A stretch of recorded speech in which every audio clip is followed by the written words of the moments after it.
Praise the lord. Hallelujah. Good morning.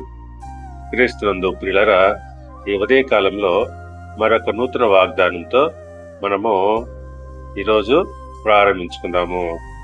ఈనాటి దేవుని వాగ్దానము సామెతల గ్రంథము 9వ అధ్యాయము 11వ వచనము. నా వలన నీకు దీర్ఘాయువు కలుగును, నీవు జీవించు సంవత్సరములు అధికములగును.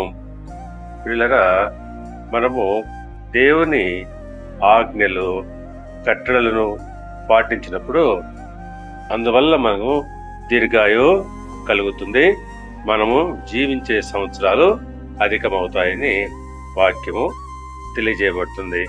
అవును, నిర్గమకాండము 20వ అధ్యాయము 12వ వచనం ప్రకారంగా నీవు దీర్ఘాయుష్మంతుడుగా ఉన్నట్లు నీ తండ్రిని నీ తల్లిని సన్మానించు.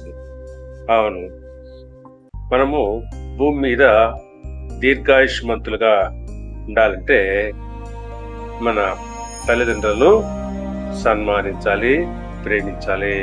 ఇది దేవుడు మనకు అనుగ్రహించిన ఆజ్ఞ.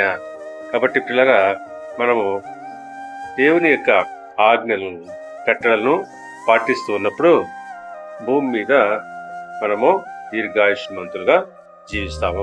దేవుడు మిమ్మల్ని దీవించి ఆశీర్వదించి వర్ధిల్ల చేయునుగాక. ఆమేన్.